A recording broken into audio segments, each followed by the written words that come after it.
Almost. Major. Holy fucking shit, this is major!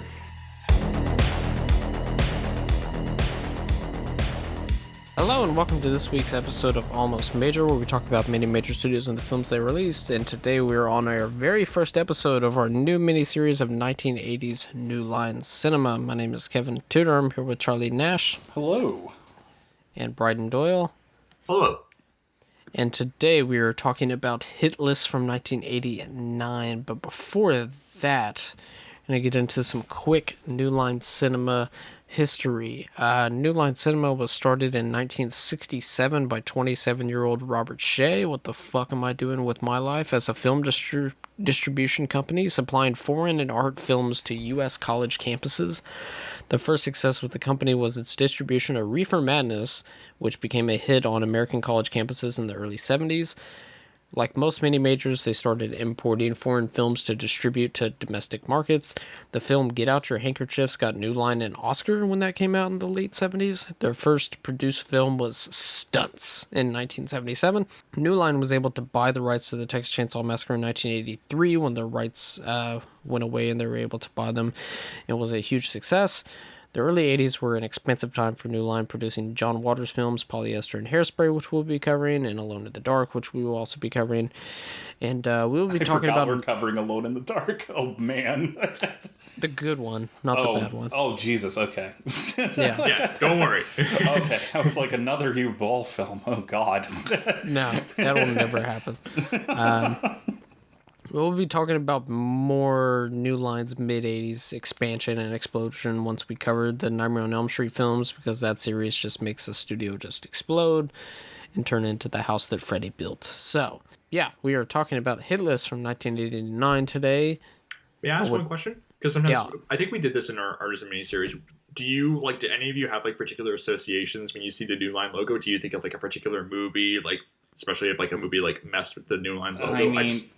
it's the most basic pick you can imagine, but Lord of the Rings, I mean, that's pretty much what I think. The Mask, I think, also. Yeah. The Mask was New Line. Movies I watched as a kid. Sure. Basically any horror movie that the logo was red instead of...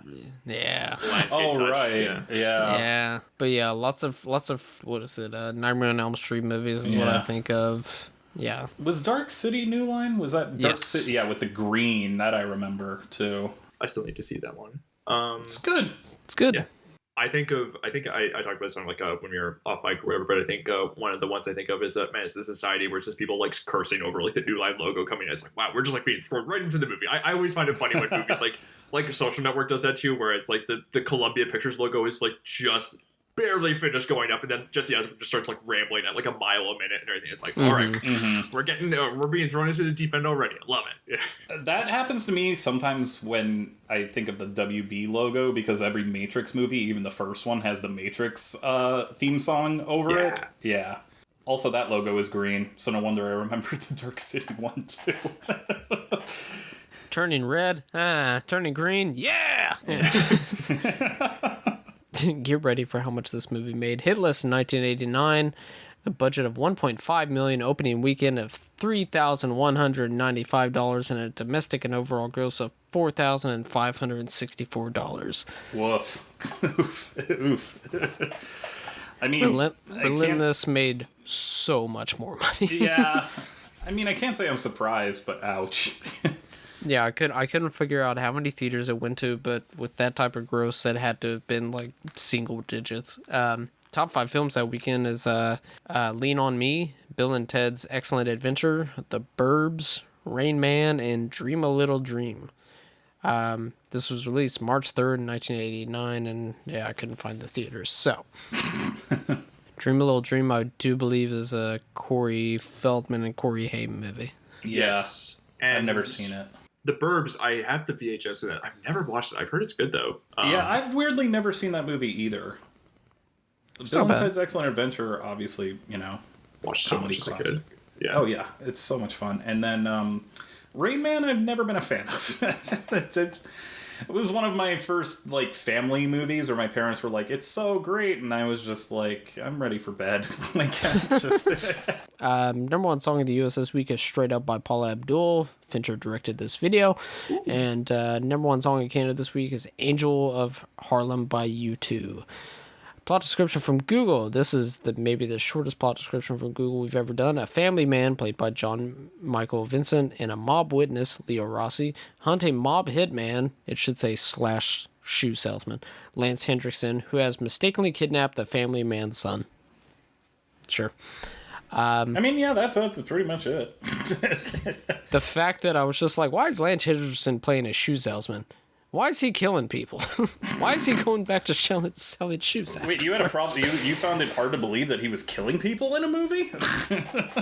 Well, both professions. I've heard of one thing, but never shoe salesman by day and killing people by night. He's also, like... Does he flirt with every person who comes into that shoe store? Because, like, already it's like, he's not a normal shoe salesman. He's like... He's like really feeling that woman's leg and like looking at her like he's got a fetish. Like, upward glare. Ooh, yeah. I mean, look, I think it would be fine if like if it was like, you know, a consensual thing, and also if he wasn't like a murderer, like we would not be like feeling so unseemly if he was like, you know, just a regular dude. But like, yeah, you never know. Not to kink shame. Are you implying that the person who created WikiFeed is a murderer? I mean, dig far enough. Written by Peter Brosnan and John F. Goff. Brosnan co-wrote Perfect Target in 1997 and directed the documentary The Lost City of Cecil B. DeMille in 2016. Goff's other writing credits include co-writing Drive-In Massacre in 1976. That movie's fun. I have seen that movie. Wow. I have not, but boy howdy, that's the most... Yeah, I need to watch that. And, what is it? Dead End Drive-In. I think that's the other one. Yep.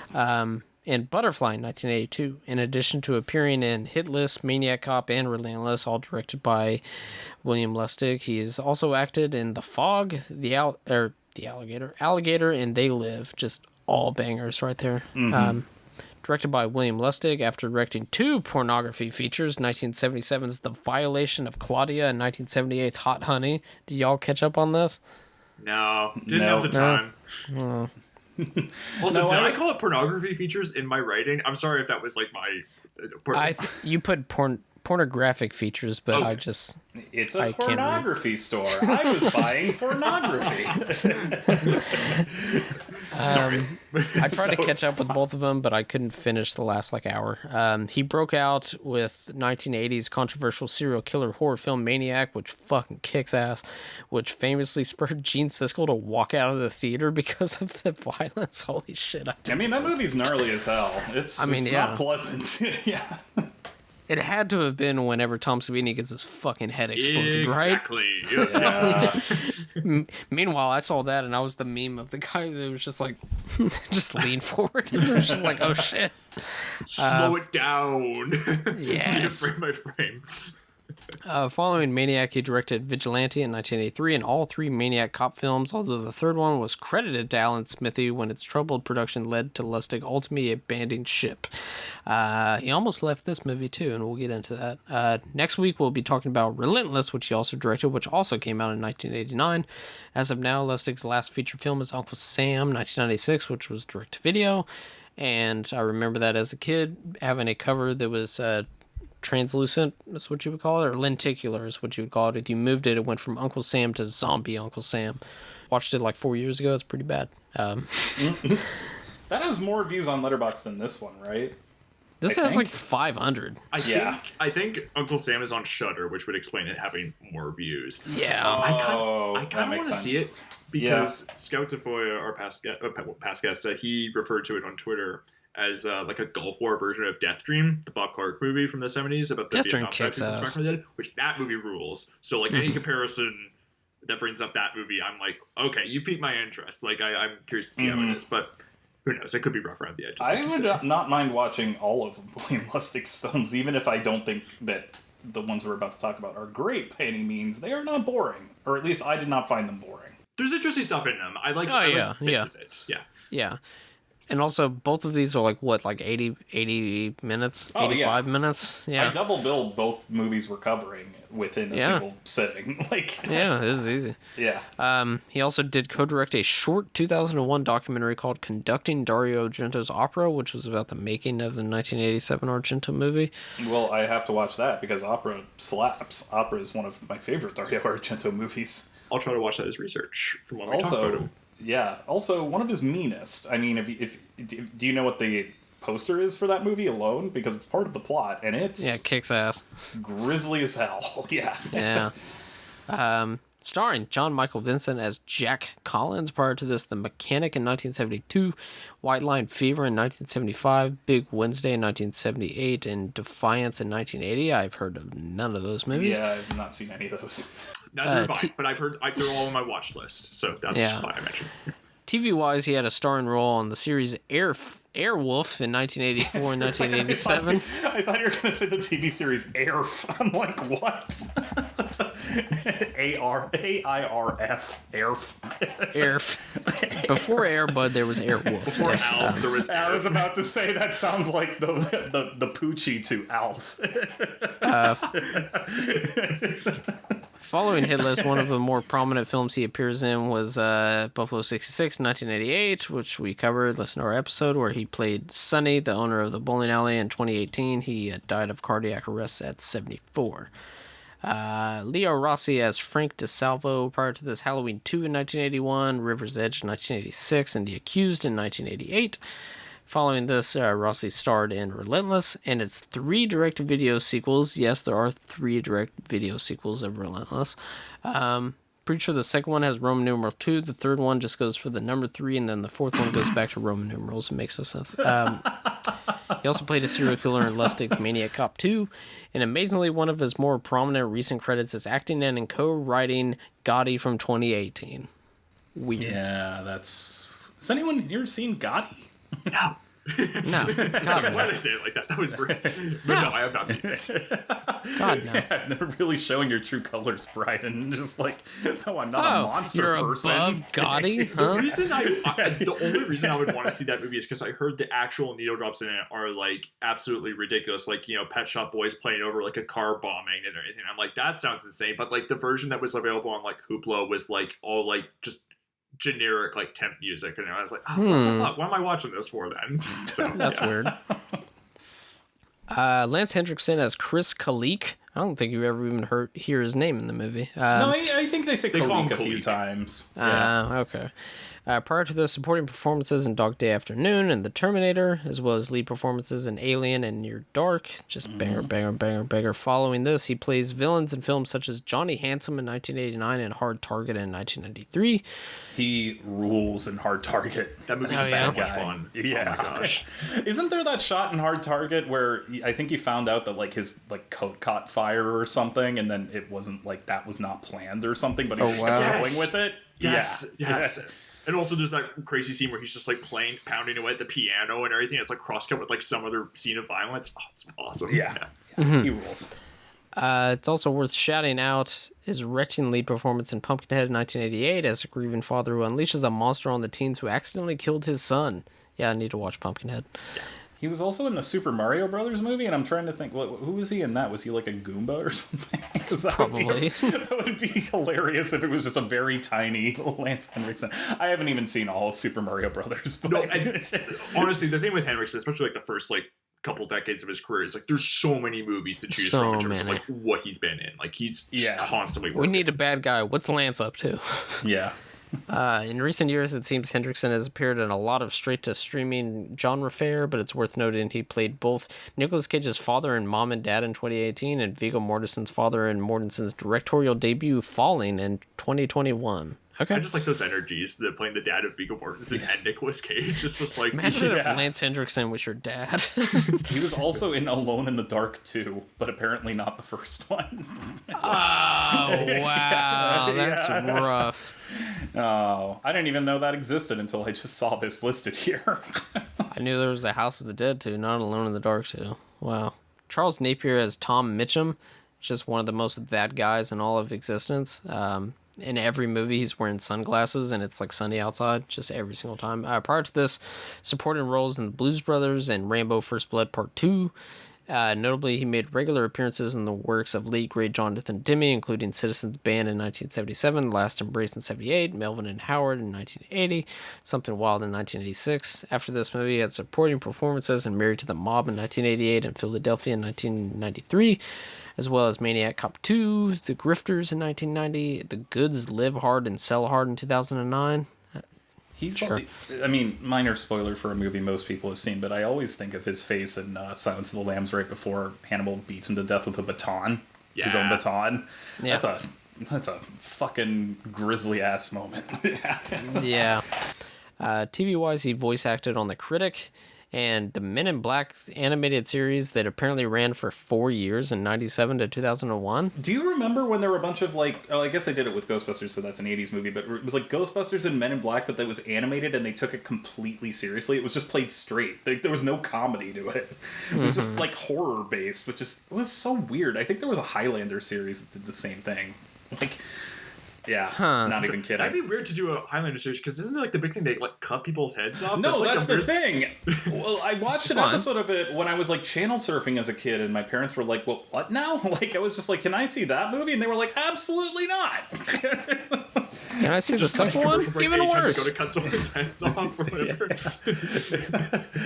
Don't lift that blade. We'll be right back. I was listening to an old episode of Comedy Bang Bang, and they brought up Highlander, and Andy Daly's character was like, "Well, at one point I thought I was a Highlander," and they were like, "How'd you find out you weren't?" "Oh, I cut a guy's head off, and I didn't get any of his powers." They were like, "When did you do that?" "I think it was right after I left the movie Highlander back in 1985. I just went out and cut his head off." Oh my goodness. Well, to piggyback off of that, in 2011, Napier passed away at the age of 75. Oh, dear. But speaking of Men in Black, we got Rip Torn as Vic Luca, who is giving 1,000,000,000% in whatever accent he's delivering also. Prior to this, King of Kings in 1961, The Cincinnati Kid in 1965, The Man Who Fell to Earth in 1976, and Cross Creek in 1983, for which he was nominated for Best Supporting Actor. I combined actor and Oscar together, and it created actor.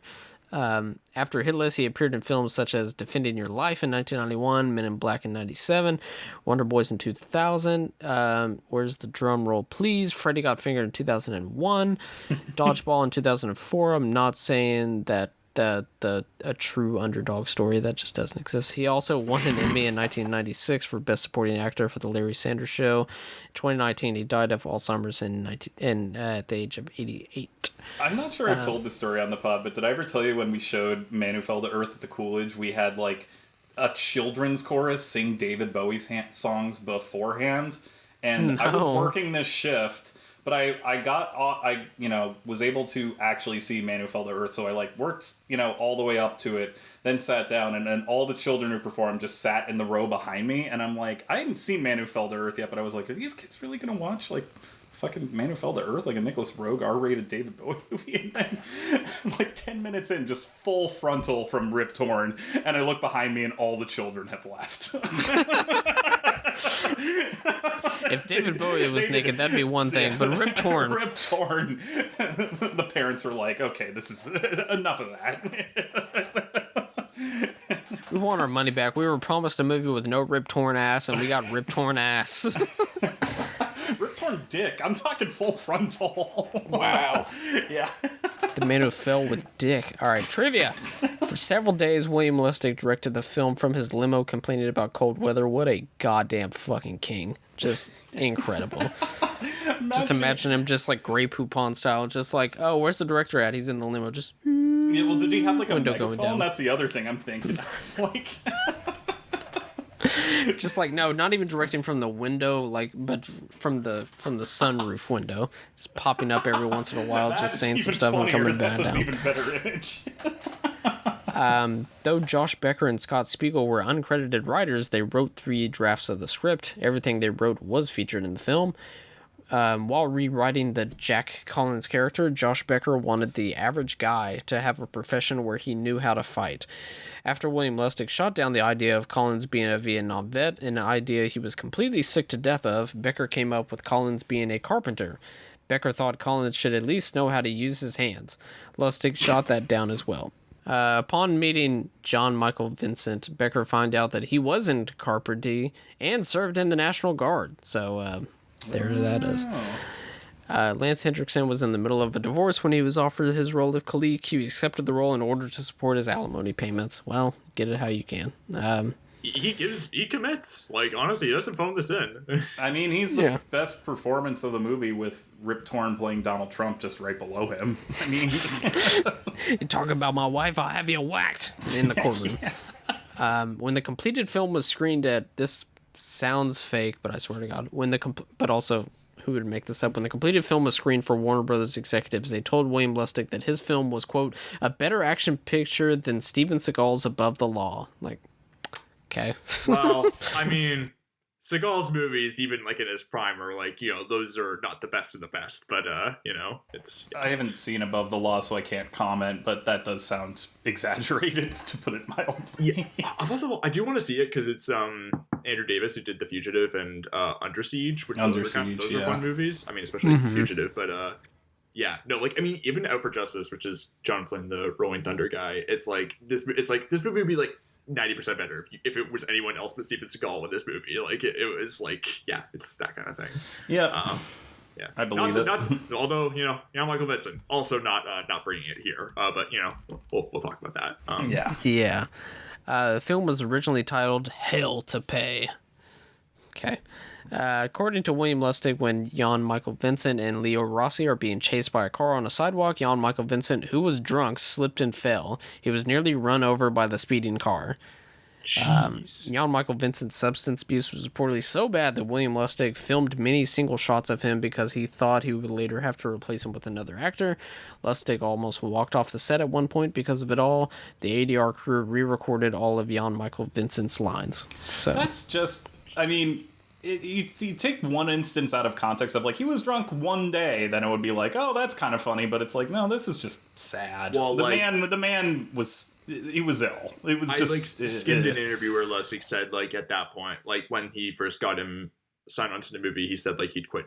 Vincent said he'd quit drinking, and then like the first day he showed up, like he smelled alcohol. It smelled like booze. Yeah, I read that too, which is a huge bummer. His whole life sounds like it's really depressing. Now, I don't think we need to get into the tawdry details of it, but it's really ugly. Yeah, it is. It's very ugly. Yeah. This was the first film that William Lustig was a director for hire, and it was shot back to back with Maniac Cop. And I assume shot back to back with Relentless, but Joe Pesci was considered for the role of Frank DeSalvo, but the producers didn't want to spend too much money, which...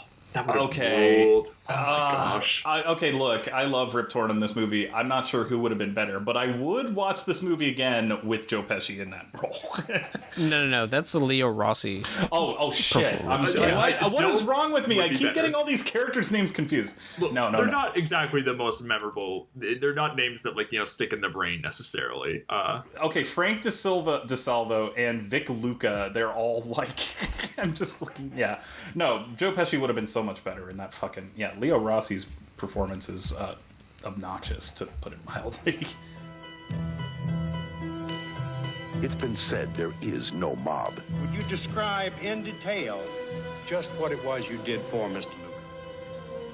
Whatever he wanted. Nail him. That there is justice in America. It's taken me 3 years to get Vic Luca in front of a grand jury. You gonna help me nail this guy? That a witness and his family can be protected. If somebody makes me unhappy, I send for you. You take good care of that kid, because he's my life insurance. It's all a lie. Hit list. He was the mob's next target, but he wasn't going to be their next victim.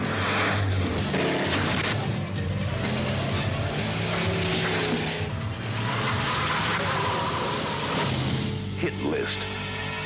Well, that's all the trivia I have. So initial thoughts. This is all first-time viewings, correct? Correct. Yep. Let's see. I'll go first. I have some notes here. Something I noticed that was really weird is that Lance Henriksen can't look at dead bodies when he takes pictures of them after he kills them. That's something. He also has a very weird way of holding the camera. I've never seen anyone like hold the camera like where he takes photos of it with his thumb or something like that, as if it's like. Yeah. The way I read the like his whole performance in the movie, he just seems like he's like just so over it and everything. Where he's just like he already seems like looking for the exit when he's like on his face. It's like, all right, Yeah, I'm just gonna take this picture. I'm gonna get the fuck out of here. I'm over this already. Job's done. Like that's how more I viewed it, rather than him being flinching over having to look at the dead body. But yeah, Yeah, that's right. What is it? Whenever Lance Henriksen is going into the house to kidnap the wrong child and whatnot, goes into a house and the address is 11069, and when he closes the door, then 9 flips into a 6. I don't get what that's trying to say, because if it's trying to be like 666, but there's only 2 6s, and then I was just like, is this just what Identity got its reference from? Whenever the hotel door has a 9 and they slam the door. Not the whole thing. Okay. And then they keep having shots of it, like after the police show up and everything, they keep having like half the shot being that, and I don't get it. Lance Henriksen drives around in a van with a license plate that says 1 killer, and it's just like, why is this man not arrested already? I don't understand. Lance Henriksen turning into Jason Voorhees at the end and refusing to die until he gets ran over, and then holds onto the bottom of the car until they run into a tire spike thread. That alone just bumped my rating up, because I've never seen that or even thought about that. It was just fantastic. Rip Torn at the end, just doing too much, but also so much greatness at the same time. And then my man Charles Napier just shooting him, and then that was the best. I love and that. then just nothing happens. Well, there's like a freeze frame and like the zoom in, and it dissolves. It's like oh, there's more movie left. It's like you were an FBI agent. You can't just kill somebody because they told you to fuck off. Well, but then like Rossi says like he did what he had to do. It's like, I don't know if that's what he had to do. Also, he shouldn't have. Also, he's probably in big trouble. They also kept talking about him as if it wasn't just that he was going to retire, but that he had like 6 hours to live. It sounded like he had a disease or something. Where it was like he like ate the fucking sushi at the same place that Homer did in that episode of The Simpsons where his heart would explode. Like they kept talking about him like as if he had like just grains of sand in an hourglass. Where I was just like, that would have been amazing. Charles Napier, are you gonna eat that sandwich? Yes. I mean, you're totally right, Charlie, to bring up like the thing of like he's like, it would be one thing if like, sometimes like you get these like, it's like, 6 days to retirement and everything, and they're just sort of like, I don't know, I'm not gonna like overdo it and everything in terms of like trying and everything. Whereas like Napier, he's like fully wanting to like break the law or bend the law, and it's like, he doesn't care. Like you might be retired, but you still could go to prison. Like it's like for breaking the law.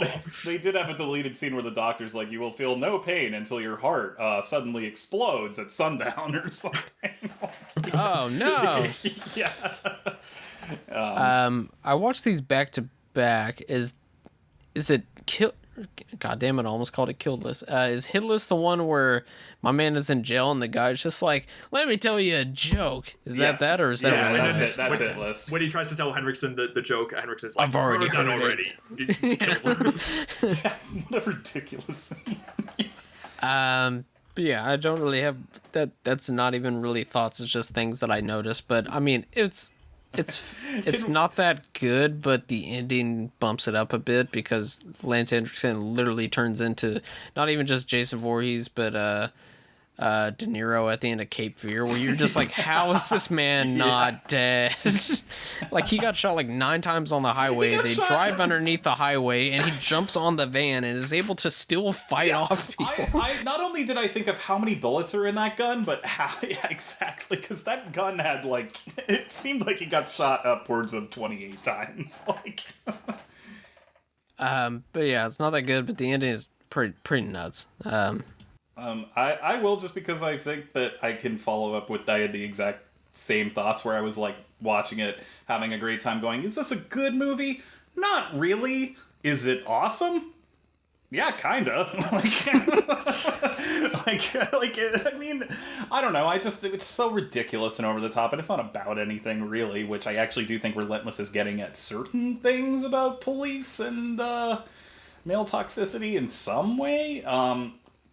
And I also think Relentless, which we're talking about next week, is a quote-unquote better film, but this one I had way more fun watching because it was just like, what even is going on here? You know what I mean? Where it was just like, also, we didn't even mention that at one point Leo Rossi's character is like, I'm going to take you to a pizza joint that my father works at, and they were like, oh shit, we didn't even introduce his dad. Let's have these two guys come in and like murder his father with a pizza oven or something so when he can show up and be like, Dad, no! Like, it was just kind of like, oh, what even is this? This is great. I also love how this movie starts off with, son, you just gotta stand up to the bullies. And there's like even a shot where it's like, okay, son, let's go inside. And you even hear the kid like in an 80-yard line go, I should have kicked him in the nuts or something. And I was like, what? Just cut to the next scene. There's something about William Lustig's films where his kids are just not, I like how his kids are not terrified of anything at all. They literally have guns pointed at them, and they're just like doing the "let me at him" type of thing in a cartoon where like you pick the kid up and he's just swinging fists like type of thing. The kid in Relentless is especially weird, where like he's being held at gunpoint by Judd Nelson. He's like, I want juice. Yeah, and then like and then he says like to Nelson, he's like, that's enough now. Like, stop it. Like, well, at one point in this movie, the kid is like hung up by like a hook almost like Texas Chainsaw style without it going into his back, and Lance Henriksen just shows up with a bunch of fast food and he's like, eat the food, and the kid just like kicks it out of his hands. He calls him ugly. He's like, here's the fruit, ugly. And then Lance Henriksen's like, oh shit, your dad's here, and brings him into a car and punches the kid out and by like socking him in the face. He really beats that kid. He really beats the shit out of that kid, and I was like, whoa. So yeah, like, I think that we'll have more meat to chew on with Relentless next time, but like, as a genre piece where I was just like, this is some out-of-print, forgotten-by-time, junky thriller, like, it's not very good. It's not even like as you said, Bryden, the stunt work is great, and that's kind of what we're all there for. Like, is it well made? Well, for what you go to this type of movie for, is it very well made? I mean, but, also the other thing that we forgot to mention is, there is a brutal moment where, I believe it's, Jan Michael Vincent's, pregnant wife gets, like, beaten at one point in this movie, and they're like, she lost the baby, but then by the end of the movie, it's like, nothing happened. like that woman is totally fine, where I was just like, what the fuck? They just forget all about her. They forgot they had her, that she was pregnant. I was just like, what? Well, just like in, like, not to make light of it, but like in Relentless, where, like, you know, the direct-to-video sequence, it reads like, yeah, like, Leo Rossi and his wife separated, you know, because of the events in the previous movie. It's like, yeah, you could see that, like, happening with, like, Jan Michael Vincent and his wife in this movie, too. If there was, like, a direct-to-video sequel, it'd be like, all right, I had some real problems after, like, this whole thing, like, happened, where it's like, I had to murder this guy who kidnapped my kid. Like, it's, yeah. Also, Lance Henriksen, like, you'd think, it is, like, it's a fun mistake in terms of, like, the wrong address and stuff like that, but you think Lance Henriksen would just be more pissed off at himself and not just be like, whatever. Like, it's wild that Henriksen keeps up, like, with kidnapping the kid, but you realize it's like, wait, I have the wrong kid? It's like, he could just be like, oh, shit, here you go, man, and everything, but instead he, like, keeps it up where he, like, punches the kid out and takes him and still tries to kill Vincent. Maybe so because that kid's such a little asshole that he's like, oh yeah, he has to be the gangster's kid. I mean, this kid won't shut the fuck up. Yeah, I don't know. I feel like nothing I've really said has been full of any, like, substantial value whatsoever, but neither is this movie. So, yeah, I mean, it's fun. Sure, that's about it. Bryden? Yeah, no, so I've seen a few of Lustig's movies now at this point. I've seen all three Maniac Cop movies, I've seen Vigilante, and I've seen this and Relentless. He's got this weird kind of thing with his movies where, like, his cast will be made up of guys who, like, look like, or, you know, people who look like they could be, like, everyday people and everything, you know, like your Robert Forsters, your Leo Rossi's, and I'm trying to think of, like, who else is in, like, his movies. You know, like, a lot of, like, good character actors like Ken Lerner and Rip Torn and Lance Henriksen and everything. Like, you know, guys who, like, have been in big movies before but also look like you could just see them on the street and everything. And, like, especially, like, in his New York set movies like Vigilante and the Maniac Cop movies, like, there's really, like, good, like, sort of gritty location work. There is, like, kind of, like, a sort of a real sense of, like, texture and grime to it and everything, like the graffiti and, like, trash on the floor and everything. But then, like, it will just be, like, contrasted with, like, this insane over-the-top violence and everything where, like, a lot of it's in slow-mo, people, like, falling from great heights and, like, you know, taking a really long time to die and, like, really lingering on, like, the impact of, like, bullets tearing through skin and everything. And it is, like, and like kind of like overwrought dialogue where like it will be like people having a conversation and all of a sudden it'll be like, hey, fuck you, man. Like just like they'll go like from 0 to 10 in like a minute. But like so like I find that kind of like weird incongruity sometimes fascinating just to watch in his movies. I found this one like kind of like a little sluggish to sit through. I think mainly because I think it's Vincent is like just kind of a stiff lead. Like he seems like kind of like his face just is kind of like frozen in one expression where his like eyes are kind of like squinty like the whole time. And he and Rossi, like their chemistry is like basically just like them yelling at each other a bunch, and at the end like it's like kind of unbelievable that like they're like saying, hey, you know, you're all right, keep in touch, and they're like giving like thumbs up to each other. It's like really corny and doesn't really seem to have like a lot of believability behind it. I definitely think that this has helped. I give this one the edge over Relentless because I think the supporting cast is like really brings a lot of life to it, whereas Relentless, you kind of are just stuck with like the main actors, and like that's kind of a mixed bag in my book.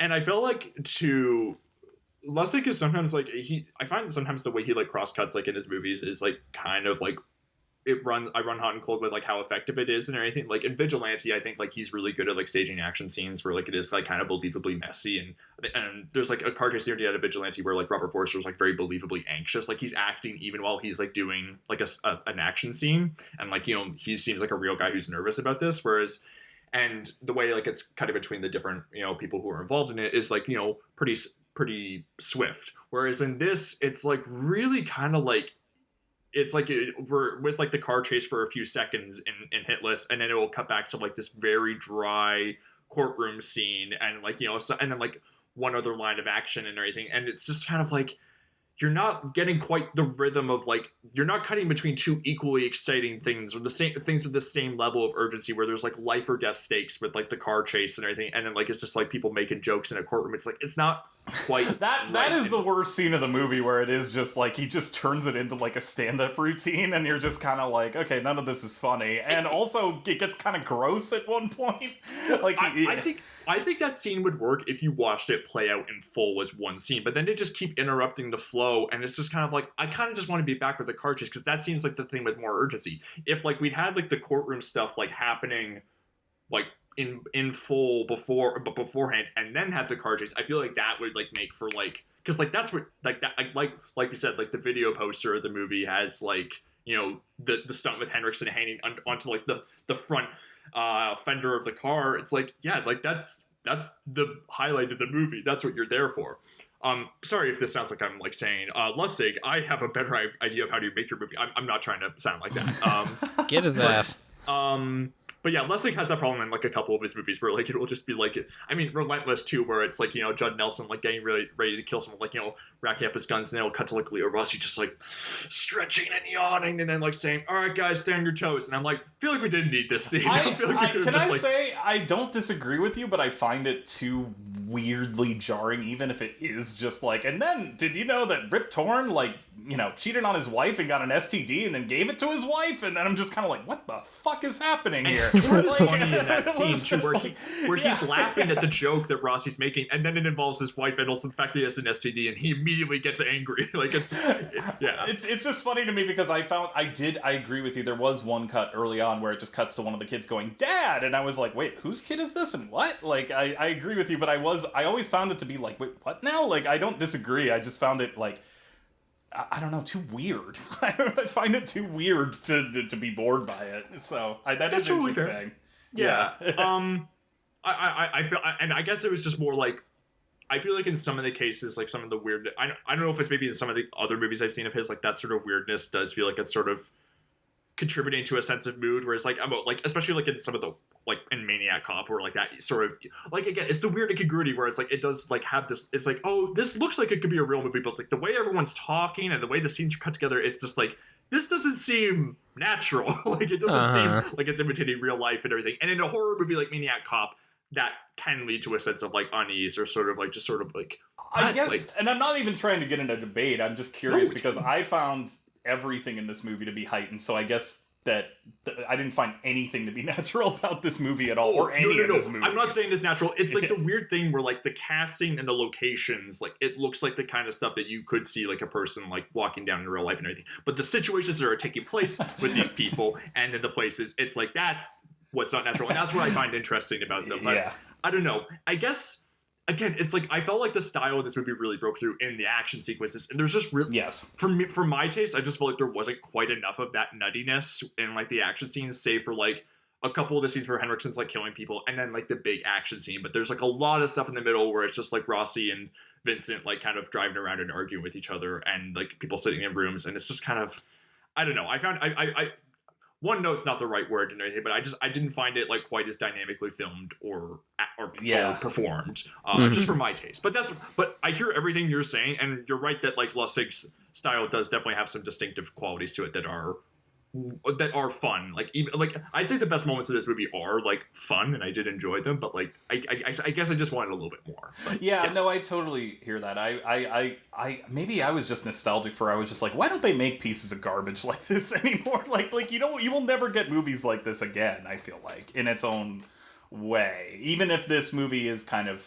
amoral and like kind of like not PC, to put it mildly. So. That's the thing with Lustig's movies is like I can't quite get a handle on what his views on violence are and everything. Not to say like I'm like I want to like be wagging my finger at movies that are about ordinary people who take violence into their own hands. But Vigilante's like the weird one where like it is like I was talking about like how that one does seem like a little more complex where like yeah, it's kind of like bullshit where it's like, the cops and cops, they're not doing enough to combat criminality. I'm like, that doesn't seem true.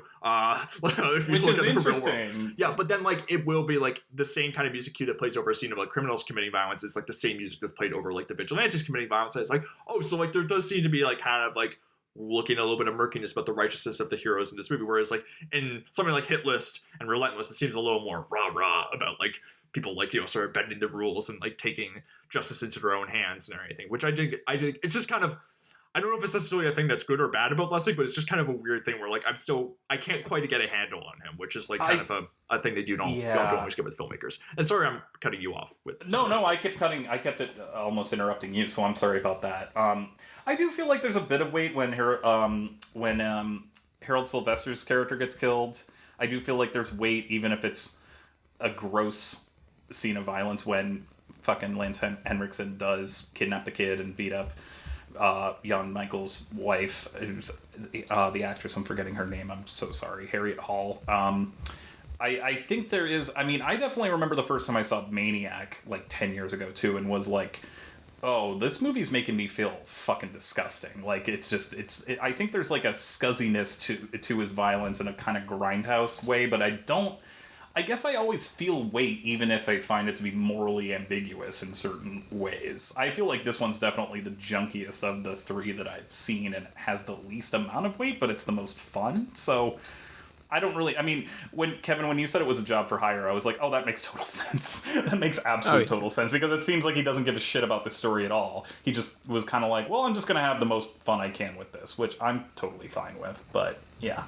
It's not really a movie about anything, where I do think Relentless has some things on its mind. But I agree with you, Brendan. I never really know what he's going for. But at the same time, I'm just kind of like, maybe it's this weird part of me that just kind of misses that. Like, just watching this movie, I was like, okay, this isn't good per se, but this won't ever exist again. And that's kind of weirdly special in a fucked up kind of way. I don't know. Yeah, like, I was talking with Kevin, I don't know if you knew about this, but like, with like, and Maniac Cop is like a little bit different than Hit List, stylistically and like tonally for sure, because it's a horror movie instead of an action movie. But I was talking about how like Refn, like Nicholas Winding Refn wants to remake Maniac Cop, and like even though like I could sort of see like some of the stuff with like the long pauses and like sort of like the atmosphere, it's like, and like the synth, it's like that's like maybe something he could do, but it's like none of his movies that I've seen are anything like Lustig's. Even though the violence is very extreme in Refn's movies, it's like not the same kind of like over-the-top stuff where it's like people like leaping off of roofs like from ridiculous heights and like in slow motion. I would say that I can see some of it. I think both of them love filming violence. I think they both see violence as spectacle, for sure. Maybe in different ways. I mean, Refn is definitely more, is definitely glossier and more neon-drenched and more polished, for sure. But I think they have the same sick fascination with violence. And I can see Refn also, even though it's in this very almost Lynchian type of way in which he depicts it, definitely misses these types of like genre films that Lustig that Lustig was making back in the day. Like even something like The Neon Demon, which is, glittery and, very much trying to do more of a 70s or 80s giallo type of vibe. Like there's still like people coughing up eyeballs and cannibalism and stuff like that. So I guess thrown into empty pools. Yeah, getting thrown into empty pools, like there's weight to that. And yeah. Makes more sense for Refn to remake like an Argento movie than a William Lustig movie. Yeah. I mean, Only God Forgives, I guess I could see there being some type of... I mean, Only God Forgives is essentially about Ryan Gosling and his white family being told by God that you can't just invade a foreign country and to, like, culturally appropriate yourself into the mob world, which I can kind of see Lustig making a movie like that. Maybe not with the same aesthetic, but in terms of the way they are fascinated by violence and, maybe depictions of pure evil. I don't know. No, that's interesting. I because like I said, I was like skeptical of it, but now you've that's an interesting sort of way to look at it, like how we could have some similarities to it. That's interesting. Well, thank you. Yeah. Do we want to go through the plot of this movie? Like, it's pretty basic, I feel like. I mean, what was barely a plot. Like, basically what it is the mob, Rip Torn's like a mob boss who is like being like, charged with like, heroin distribution and like racketeering and a bunch of other serious crimes. And it seems like he might be getting off, but they have and like a bunch of witnesses have been killed. And they have like one witness, played by Leo Rossi, who is like, they move into like and the agents who are guarding him are Charles Napier and Jerry Burns. And they move him to a house in the suburbs, which is across the street from young Michael Vincent, who's like, a carpenter, as we said. He has a wife who's expecting, he has a kid, and he seems to have like a pretty happy-go-lucky life. And then what happens is Henriksen is the hitman who's hired out to go after Rossi. And he gets the address, but the address it's like 1666. When Henriksen or when Vincent and his friend go inside the house, they slam the door and the number flips so it looks like it's like the house across the street's address or whatever. So there's a huge mix-up. Henriksen goes in, attacks the wife, makes her lose her child, and kills the Michael Vincent's friend. Sorry, Charlie, were you going to say something? This is so juvenile, so juvenile, and I'm so sorry, but when they did the whole number flip, all I could think of was Adam Sandler going, 69 from Billy Madison. Okay, that's good. And I was just like, oh, god damn it. Just looking at everybody else in the room and nobody else is laughing. Yeah, exactly. Like, all the cops are like, dude, a woman is being taken away in an ambulance and has lost her baby. Like, fuck. Yeah, and then, the thing that happens is the cops figure it out, and, they want to, arrest Vincent. I guess is because, are they worried about him, going after, his, the guys who, kidnapped his family, or, the mobsters or whatever? I can't... Well, it's because they want to get Leo Rossi to testify. That's the thing, is they want them to... They're like, well, now it'll be easier for Rossi to testify because he doesn't even have his real kid. That's what I got. That's what I got from it, at least. And you're totally and in terms of, analyzing the cops, I don't think this movie has a good view of the cops at all, because they're like, oh, well, this just makes it easier for us, because now... I mean, well, if he had his kid, then he wouldn't be able to testify, but he doesn't have his kid. So it makes it easier for him to testify. They'll just think he has it. Yeah. And Jerry Burns, who's the younger cop, he seems a little bit upset by this and everything. He's being kind of an asshole to Rossi and his kid and everything. But then he's browbeaten into it by Napier, who's just oh, come on, give me my cigarettes. Yeah, I do like that. I just want to smoke my fucking cigarette, okay? Yeah. I love that Napier, even when he's hacking up a long coughing, he's still able to dramatically pound his fist while he's giving the orders and everything. He's a national treasure, Charles Napier. Oh, R.I.P. He's great. Although there is a very funny moment when he's having an argument with Rossi. I think it's around the time that they're trying to relate to each other, and he has an envelope in his hand and everything. He throws it angrily across the room, but it's just a piece of paper, so it just kind of lands with no impact.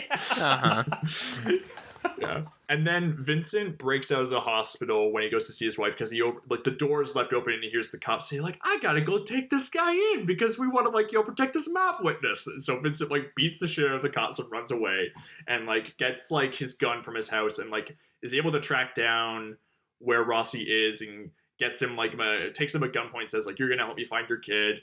And on the way in their big journey, Rossi's dad is killed, and he that's sort of the thing because Rossi's dad is mistaken for hiding his son, even though he doesn't know where he is. And that's when Rossi says all right, fine, this is personal for me now. I'll help you find your kid if you help me get the guys who they murdered my father who owns a pizza shop. He had a great pizza shop. You didn't even know him, and you killed him. I hated working there as a teenager, but I always respected my father. Basically, have a moment like that. Yes. Where I was really kind of okay, this movie has a sense of humor about it. Definitely, I every turn it was just kind of every junky thing that it does. I was yeah, it's kind of fun. Yeah, and I think when they're going to do a sort of storm into the club where it's the one place you can walk up to Rip Torn's mob boss in public without being attacked. I think it's the mob guys try to attack them, but then the feds come in, Jerry Burns and Charles Napier. That scene's kind of hilarious because they literally get held up at gunpoint. That is one I will give you at Brighton where I had to rewind it because the editing is bad, because at first I thought it was the cops, and then they hear the cops coming and they're like, oh shit, run, and I'm like, wait, that wasn't? What? Who the fuck are those guys? Well, yeah, and it's and they say they want to get Rossi back, and he's saying I'll testify if you don't arrest Vincent or whatever. And it's this weird line that Napier gives. It's it almost seems he says it so weirdly that I had to rewind it because it sounds so weird. He says something you're saying if ... You'll testify if we let this. You'll testify we let this guy walk, and it's it seems wrong, worded incorrectly. Where it's no, he'll testify if they let this guy walk or something. It's not the other way around. It's I don't know. It's maybe it's he says it there's a couple of parts where I'm thinking, did I just mishear it, or maybe there was just slightly misworded. It's because the person you're expecting to hear the he's gonna walk is from Rip Torn's character, so it doesn't make a whole lot of sense when you're just kind of well, they didn't really do anything that wrong. I mean, Jan Michael's character didn't really do anything that wrong. I guess some destruction of property, I guess. I don't know. He hasn't killed anybody yet, has he? Someone at gunpoint. Oh, but he was part of the mob, right? Yeah. Well, I guess the mob, according to this movie, the mob also doesn't exist. Doesn't. I do love that explanation too, or it's not even an explanation. And also, it doesn't matter if you don't like someone. That doesn't mean you could go after them. I mean, as we see in the court scene eventually where Rossi goes to testify, and the judge yells that she doesn't like Rip Torn, and then it's basically well, we gotta throw this case out. You don't like you called him a piece of scum in front of the whole court. I did kind of love that. I nearly expected the judge to just say to herself, "Oh, I fucked up." Whoops. Whoops. And I was thinking, is this the worst judge in cinema history? I've never seen a judge just completely fuck up in front of everybody like that and be like, yeah, shit. Yeah. And the close-up of Ken Lerner as the lawyer, where he's just smugly smirking, he's like, I got this bag. It's so good. And she's just like, yeah, I'm gonna go to a bar. I kind of wanted a post-credit scene of what the judge was doing after this movie. Just be just sad. That would be good. I don't know. Yeah. I don't know. And then, like I said earlier, we're cross-cutting. Eventually, Vincent's able to track down Henriksen to where he's got the kid hidden by just following him. And he finds the kid. They have a big car chase. Even after Henriksen has realized that he's kidnapped the wrong kid, he's just well, I gotta commit now, basically. And they have a big car chase. And Rossi, when he gets out of court, he after the case has been thrown out, he asks Charles Napier for cab fare, and Napier's oh, you bastard, and everything. And then he turns to Jerry Burns and says give him the car keys. And again, there's another weird line reading from Charles Napier where apparently Jerry Burns' character's name is Jared, but it sounds like Napier just calls him Jerry, but as if he forgot the D at the end. And I was just okay, sure. But then he gets the keys to the cop car, and Rossi like gets like hears on like the police scanner something about like a car chase involving like the license plate with the license plate one killer. I'm like, sounds familiar. He goes to the car chase, and it leads You to call the cops and be like, "Oh, you need to track down this guy. What's his license plate? One killer." Hello? And there's a big car chase where it's like, lots of like, drifting around the corners and like squealing tires. And then they lead up to like this parking garage with like one of those like sort of spiral ramps and everything that like leads up there. Yeah. And there's a big, and then like what happens is Rossi gets there just in time and throws the gun up in the air to Vincent, who like shoots Henriksen multiple times, we should note. And it seems like the movie's over, but there's still 10 minutes left. So when they're driving down, Henriksen leaps from the roof of the garage on top of the car and he's trying to fight his way in. And then he flies over the front of the hood, and you think he's been run over, but no, he's still holding onto the front of the fender. And then when they get to the bottom of and there's like lots of like close calls where like when they're going down the spiral, they keep like bumping into the edge as he's like hanging on like the side of the car. So it seems like he's about to not only fall off the car but also fall off this ramp. But then when they get to the bottom, he's hanging on the fender, and then they come to one of those like spiked tire ramps, and then like he gets like, impaled and run over on top of that. It's amazing. I did not. What I loved is I was like, why would that even? I guess because it's a parking garage. Are those like spiked things? Like, what would it really be there? I don't care. They put that up if you're like trying to get away, right? Like something. If there's like a security breach or something. But and for the record, this is not a complaint, but I do love. I was just like, I love that it just happens to be there. That rules. It's this like empty, deserted parking lot. There just happens to be a spiked. Yeah, it's great. Yeah, and like we said, like I don't think I like Kevin. I don't think I've seen that in a movie before. If I have, nope. I've forgotten it. So, yeah. There's no way I'd forget it, so. Has there also ever been a movie where they're like, here, catch, and they toss the gun and they're like, fuck. The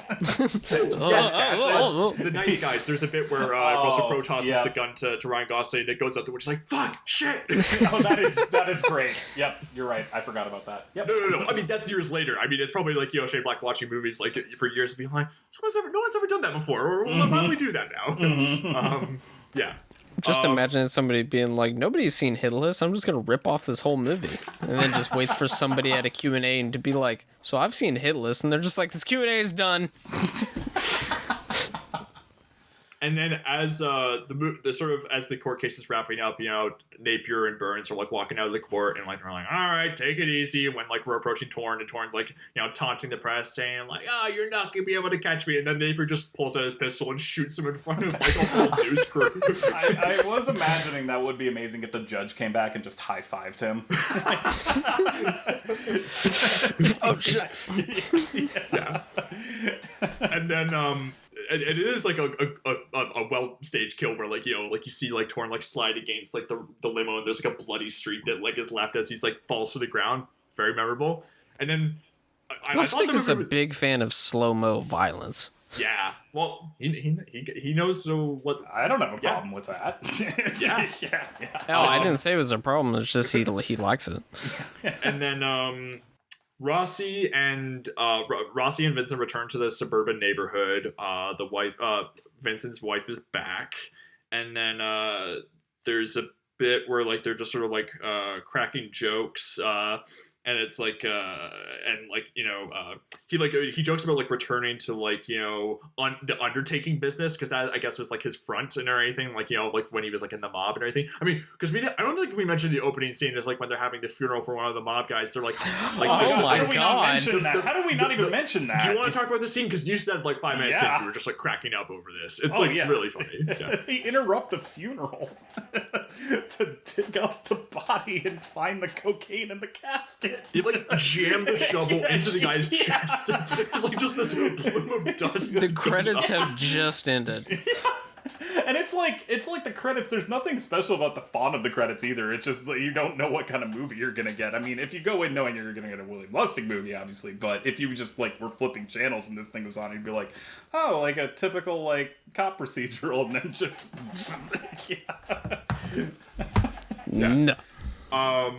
But yeah, and then like Rossi and and Vince are like saying their goodbyes, and Vince is like, "Oh, you're a real character, you know that," and everything. He doesn't talk like that, but and then they like crack a couple of jokes, and then and then Rossi and his kid drive off into the sunset, and then the movie's over, and it's kind of like a weirdly a relatively clean-cut happy ending, save for the part where Rossi's like, saying of Napier's like, that guy, he did what he had to do. It's like, not so sure about that.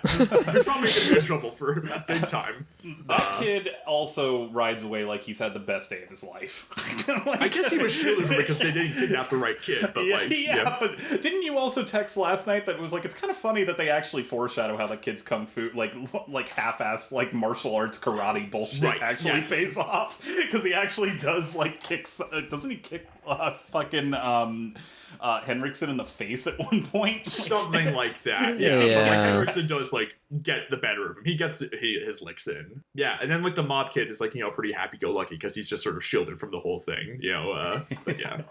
That kid's like no, that kid's like just hasn't processed anything that just happened to him. That kid's gonna need major therapy later on in life. Just like you saying you want a movie about the judge who fucked up the case, going for a drink afterwards. It's like a 20-year later sequel about the kid from Hitless who's just like it's like when I was a kid. He's in college, he's just found the love of his life, and then he just has like PTSD dreams or something. It's just like, I just have this weird dream about getting punched in the face by Lance Henriksen. I don't like eating French fries anymore because this guy called me ugly and threw them. It's very weird to kidnap a child and just be like, "Here, ugly." It's like, all right, man. The last time I thought of a kid like that was in the fucking, although this is the kid in the worst ways, the brat from Mummy Returns, who was only in the Mummy Returns, and that was it. Remember how annoying that kid was? Yeah. Yeah. Which I'm sure that kid has grown up to be a very nice young man. It's not his fault that his character was written to be an asshole. No, I've heard he's still a little shit.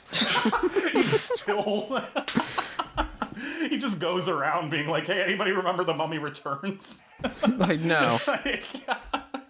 Oh yeah, didn't you suck in that movie? Well, newsflash, still suck. Doesn't Brendan Fraser at one point in that movie too, it's like that kid's wearing a bracelet where if the sun hits it, he'll die, and Brendan Fraser runs faster than the sun hits the period of the ground? I'm not making this up. It's like he literally has to get to the pyramid before the sun hits him, and Brendan Fraser runs faster than the sun at one point. In 01, I would have believed it too. Oh, yeah. When I was 10, I certainly believed it. I was like, that makes sense. Final thoughts on Hitless? If you can find it, by all means. Yeah, it's like VHS quality on YouTube, because I think it never made it past VHS. I watched it on Tubi. Really? Okay, maybe I didn't check Tubi, because sometimes Tubi, on Just Watch, they're not always telling you what's there, but somebody has it on YouTube. Check it out. It's not the best of Lustig's work, I would say, but there's definitely some highlights. There is, I think there's highlights in all of his movies. There's yeah. There's a difference between, well, do you want to feel disgusting and be repulsed by the evils of man? Go watch Maniac. If you want something completely brainless that you won't remember 2 days later, go watch this.